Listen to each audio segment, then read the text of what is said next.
The brakes are not good, is how I would describe it. The parts themselves aren't the issue, it's the condition of them. That's not what you want a new bike to sound like. What's up, y'all? We are in the garage because it is new bike day. That's right, this morning I got a delivery from Walmart direct. I got a brand new Ozark Trail G.1 Explorer. I'll never remember the name of that bike. I had to write it down. So in this video, I'll give a little introduction of the bike, some of the specs. I'll talk about how I arrived at the decision to buy a brand new bike from Walmart, because that is very out of character for me. And not in the way that you would think. I actually specialize in buying junk off of Craigslist. So the out of character part of that is that I bought a brand new bike. So we'll talk about how I came to that decision, what went into it. I'll talk about the delivery process, because it was definitely not what I was expecting. I'm not super thrilled about it. And then we'll do an inspection of the bike. I have not ridden it yet. This is a pre-ride inspection. It just got delivered this morning, and now it's after work. I'm gonna give it a once over, and I'm gonna show you everything that appears to be wrong with it, just on first glance. Some of those things are parts, and some of those things are related to the assembly. So let's get into it. Here it is in all its glory, hanging from the ceiling, because bike work stands are expensive and I'm very cheap, hence the Walmart bicycle. So on the agenda today, why did I buy this bike? The answer is because I had so much fun on a Peloton, and I cannot afford a Peloton. Me and my wife were staying in a hotel for a couple weeks, and in that hotel gym, there were Pelotons. I always thought Pelotons were stupid, but there was nothing else in the gym, so I did 10 to 15 Peloton workouts, and I felt fantastic after. I've always been into bikes. I started on motorcycles, moved on to dirt bikes, and recently got into mountain biking. And after my Peloton experience, I was like, I could get into road biking for exercise. So I didn't buy a road bike. I bought a gravel bike, which in my mind, same thing. Don't blame me in the comments for that. But behind my house is a state park that has probably 20 miles of gravel trails. And this bike had the word gravel in the name. And it was $250. I'm gonna keep coming back to that. So that's how I arrived at it. I was looking at used bikes on Facebook Marketplace, like I always do, and I couldn't find anything that seemed close to this for under $500. Now, some of the vintage guys might flame me for that. Oh, dude, you can get a 90s Shawarma 700 for $75, and all you gotta do is buy 35 parts off of Alibaba and put them on yourself. Guess what? I have 1,000 projects already. I'm electrifying a dirt bike. I'm trying to build a custom tandem bike. I want a bike that I can hop on and it'll be reliable enough for me to get a good workout in. I'm not training for the Tour de France. I'm not counting grams on my bike to make sure that I can move efficiently as possible. Weight didn't really matter that much to me because I'm using it to get a workout in. I really just want to work out my legs, and I like riding bikes. So those two reasons are how I landed on this thing. Specs on the G1 Explorer. Aluminum frame, steel fork, drop handlebars, which I've never ridden before. That should be fun. 2x7 drivetrain. That's right, 2 gears in the front, not your standard department store 3. That seems to be a good thing. It makes me think that they're shifting away from the more gears equals more better mindset. Ozark Trail actually makes a mountain bike that has a 1x drivetrain. So that's pretty cool. 2x7 drivetrain by L-Twoo. Who is that? I don't know. But it's interesting because that name, L-Twoo, is actually stamped on the bike a couple times. And I think that if a no-name manufacturer is willing to stamp their name on the bike, that makes me think that they did at least a half-ass effort at putting together a good solid drivetrain. I haven't ridden yet, so I don't know. I will do another video on my first ride impressions, but right now it is first impressions.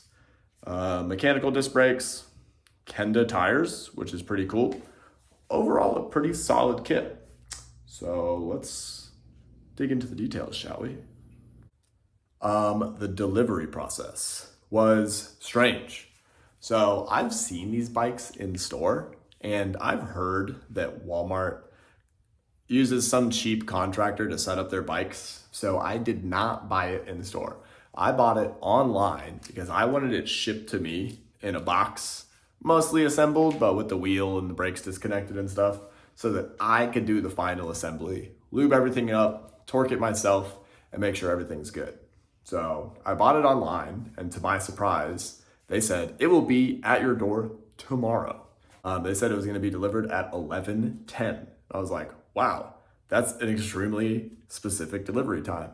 And I look out my window at 11:10, and a guy in a Toyota RAV4 has this fully assembled bike in the back, laid down with a million other packages on it. And there's no user manual that came with it. There's no documentation. There's no advertising. There's nothing. There's a sticker that has my name and a barcode on it. And so I was surprised. I thought buying it online was gonna get me a brand new one, but it didn't. It got me a pre-assembled one. So we're gonna go through after this and look at how it was assembled. Okay, once you start getting a little closer, it starts getting a little uglier. So the first thing, not a big deal, but it is something. The tires came completely flat. Like I said, not a big deal, but it would have been nice to get something brand new and have it in running condition out the door. And the frame has scratches on it. They're not big. I'm not gonna make a big deal out of it, but I did buy it new. And if I'm gonna buy something new, I would like it to feel new. I can't really get the camera to focus too good, but that's probably the deepest scratch. But yeah, this thing kind of has dents and dings. I don't want to say all over it, but it definitely has a few. And I don't know how well I'm going to be able to get this on camera, especially considering my hanging work stand. But the front wheel, I mean, it's not spinning because of the brake situation, but it also seems like it's out of true. Pretty noticeably, even just from this little spin. I don't know how well the camera's picking it up, but I think I'm gonna have to find a way to true that up. And that requires specialty tools. That's not something most people can do with just the screwdrivers and sockets laying around in their garage. So not thrilled about that either. Okay, I think this is the last thing. Like everything else, not a huge deal, but I just thought it was funny. The shifter line for the front derailleur is just sticking out and hitting the crank arm. So I don't know, I think it's supposed to be like tucked away. There's probably a fastener in here that sticks behind to just keep it out of the way.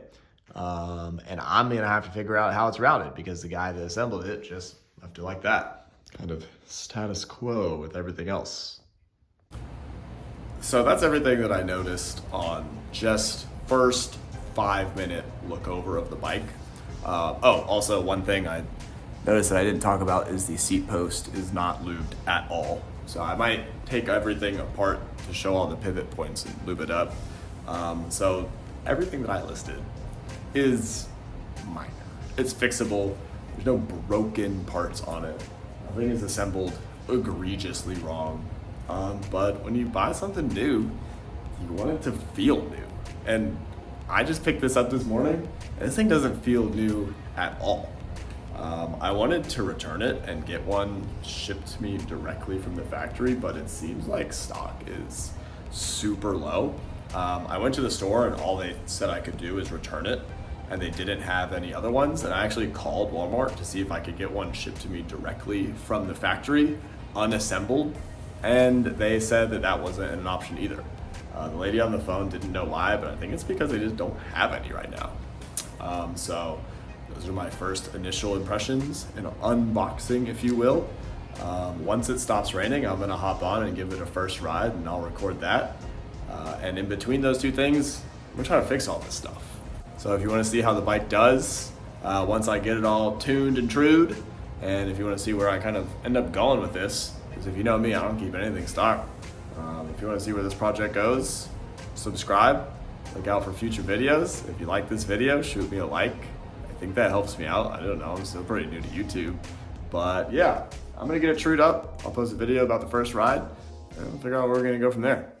Thanks for watching.